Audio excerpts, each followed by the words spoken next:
At para sa ating mga balita, China naghahanda na sa isang malaking panganib na papasok sa mundo. At bansang Ukraine, bakit umaayaw na sa peace deal? Pero bago natin umpisahan ang ating mga balita, mangyari po lamang na i-like ang video ito para sa patuloy na paghahatid natin ng ating mga updates mula sa loob at labas ng bansa.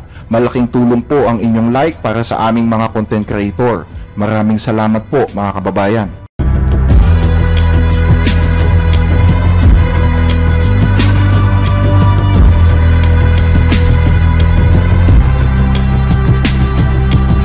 Kamakailan ay umugong sa mga pahayagan ang ulat patungkol sa isang asteroid na nakatakdang tumama sa mundo dahil na rin sa direksyong tinatahak nito sa kalawakan, ang asteroid na binansagang City Destroyers. Ayon sa mga eksperto, kung matutuloy ang pagtama nito sa mundo, magdudulot ito ng 5 beses na lakas ng atomic bomb na pinasabog sa Hiroshima noong ikalawang digmaang pandaigdig. Pero ayon sa mga scientist, posibleng mangyari ito sa taong 2032 pa at mayroon lamang 2% posibilidad na magkatotoo ito. Ayon din sa ulat, handa na ang bansang China kung sakaling mangyari man ito. Kamakailan, binuo ng China ang isang espesyal na hukbo na tinawag nilang Planetary Defense Force. Nang mabuo ang solar system, mga 4.6 billion years na ang nakakalipas, may mga natirang bagay na tinatawag na asteroids sa kalawakan. Ang mga ito ay mga bato sa kalawakan na mas maliit pa kaysa sa mga planeta at umiikot sa araw. Marami sa mga ito ay matatagpuan sa pagitan ng Mars at Jupiter na tinatawag na main asteroid belt. May mga pagkakataon na lumalabas sa asteroid belt ang mga batong ito at napupunta sila sa iba't ibang panig ng universo. At may iba naman na lumilipad papalapit sa ating mundo gaya na lamang ng City Destroyer. Ang City Destroyer ay may scientific name na 2004 YR4. May sukat itong mula 40 hanggang 100 metro ang lapad.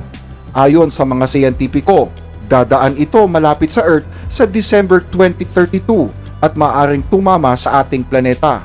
Kung mangyayari ito, magdudulot umano ito ng isang pagsabog na katumbas ng 8 milyong tonelada ng TNT.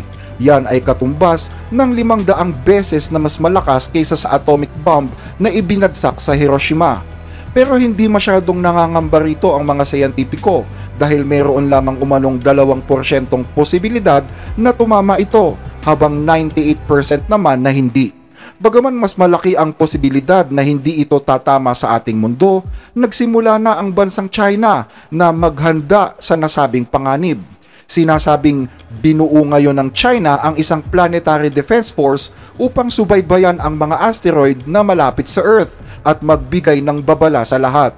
Nagsimula na rin silang mag-recruit ng mga eksperto na pinangungunahan ng State Administration of Science, Technology and Industry for National Defense of China, isang ahensya ng gobyerno na tumututok sa astronautic technology at nagre-recruit ng mga batang graduates na may background sa aerospace engineering, international cooperation at asteroid direction, at may matibay din na suporta sa Partido Komunista ng China.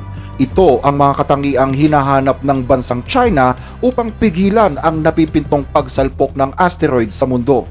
Naniniwala ang mga analyst na mahalaga ang nasabing standards upang maitaas ang pangalan ng kanilang leader, lalo na't nagaganap ang recruitment drive sa harap ng tumataas na unemployment rate sa bansa. Pero hindi lamang ang Beijing ang naghahanda para sa panganib na hatid ng City Destroyer. Noong nakaraang linggo, tinaasan ng mga analyst ang posibilidad ng pagtama ng asteroid sa Earth mula 1.3% hanggang 2.2%. Ngayon, ang 2024 YR4 asteroid ay nasa unahan na ng listahan ng mga panganib sa ating mundo batay sa datos ng Space Agency ng Europe at US. Ang United Nations Special Mission Planning Advisory Group ay patuloy din na nagpupulong upang talakayin ang mga posibleng hakbang para dito. Pero wala umanong panik na nangyayari dahil 7 taon pa bago tumama ang asteroid at may maliit na tsansa na mangyari ito. Sa ibang balita, bansang Ukraine, bakit umaayaw sa peace deal? Kamakailan ay umugong ang mga ulat na nagkaroon umano ng direktang usapan sa telepono si Russian President Vladimir Putin at US President Donald Trump upang pag-usapan ang pagtatapos ng madugong digmaan sa pagitan ng Russia at Ukraine. Ang nasabing usapan ay naglalayong magkaroon ng kasunduan sa dalawang bansa. Bagaman layunin nitong wakasan ang madugong labanan, tanong ngayon ng marami, ano namang klaseng kasunduan ito? Tatanggapin kaya ito ni Putin? At ano-ano ang mga bagay na isasakripisyon para dito? Kumusta din ang magiging kalagayan ng bansang Ukraine? Matapos ang sinasabing usapan ng dalawang lider, saka lamang daw ipinaalam kay Ukrainian President Vladimir Zelensky ang nasabing usapan. Aminado naman ang Pangulo ng Ukraine na nabigla siya sa balitang ito. It's important that everything does not go according to Putin's plan, in which he wants to do everything to make his negotiations bilateral between him and the United States of America. We, as a sovereign country, simply will not be able to accept any agreements without us. Mariing pinanindiganan ni Zelensky na hindi siya makakapayag sa anumang kasunduan na hindi kasali ang kanyang bansa. Ayon kay Trump, will Ukraine have a seat at that table for those negotiations? Of course they would. I mean, they're part of it. We would have Ukraine, we would have Russia, and we'll have other people involved. dagdag pa ng Russia. One way or another, Ukraine, of course, will participate in the negotiations. Of course, there will be the bilateral Russian-American track of this dialogue, too, and the track that will be related to Ukraine's involvement. During the call, Riyadh was mentioned as possible location for the meeting of two presidents. After the call, President Trump said that he sympathizes with the Saudi leadership as the partner state. It is also a common knowledge that Putin has very good relations with the Crown Prince. Ayon sa Russia, makikilahok ang Ukraine sa isang paraan o sa iba, pero prioridad ay ang bilateral talks sa pagitan ng Russia at Amerika. Para sa Russia, ang Ukraine ay hindi gaanong mahalaga sa pangkalahatang plano, kaya't si Trump ang may magiging huling desisyon sa digmaan kung ano ang mangyayari pagkatapos nito. Dagdag pa rito, nais din ng Russia na matapos na ang pagiging isolated ng kanilang bansa sa diplomatic relationship ng mundo. Nais nilang makabalik sa pandaigdigang entablado.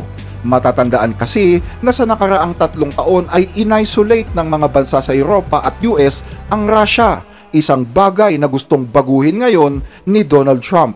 Ayon kay Trump, dapat umanong ibalik sa G7 ang Russia, isang grupo ng 7 mga mauunlad at advanced na bansa sa mundo. Matatandaan na noong 2014 ay tinatawag itong G8, kung saan ang bansang Russia ang siyang ika-8 miyembro. Pero napatalsik sa grupo ang Russia dahil sa ginawa nitong pagsalakay sa Ukraine at pag-aangkin ng mga teritoryo sa Crimean Peninsula. Mula noon ay tinawag na G7 ang nasabing organisasyon. Nais ngayon ni Trump na maibalik ang Russia sa grupong ito. Have Russia back to the G7, sir? I'd love to have them back. I think it was a mistake to throw them out. Look, it's not a question of liking Russia or not liking Russia. It was the G8. And you know, I said, what are you doing? You guys, all you talk about is Russia, and they should be sitting at the table. I think Putin would love to be back. Malinaw na nais ni Trump na maibalik ang magandang relasyon sa Moscow, isang bagay na nais ding mangyari ni Putin. Bagaman sinasabi ng Russia na hindi sila interesadong sumali sa G7, naniniwala pa rin ang mga eksperto na hindi matatanggihan ito ng Russia kung bibigyan sila ng pagkakataong makabalik sa grupo. Pero inaasahan na magiging malinaw ang lahat sa oras na matuloy na ang pinaplanong usapan sa pagitan ni Putin at ni Donald Trump. Dahil dito, posibleng maganap ang pagpupulong ni Trump at Putin sa bansang Saudi Arabia bilang isang neutral na bansa at may maayos na relasyon sa dalawang lider. Gayunman, may mga ulat na nais din ng China na magkaroon ng bahagi sa nasabing pagpupulong. Nais nila na maging host at peacemaker sa pagitan ng Russia at US, isang bagay naman na imposibleng tanggapin ni Donald Trump dahil itinuturing niyang kalaban ang China sa kalakalan. Pero maliban sa imposibleng isali ang China sa usapan, naniniwala ang mga eksperto na dapat ding isipin ni Trump na imposibleng mawala ang Europe at Ukraine sa usapang ito. Tanong ng marami, papaano kukumbinsihin ni Trump ang mga bansa sa Europa na huwag na silang makialam sa usapan? At papaanong kukumbinsihin ni Trump si Zelensky na tanggapin ang offer ni Putin? Hanggang dito ang ating mga balita. Muli ay maraming salamat po sa inyong pakikinig.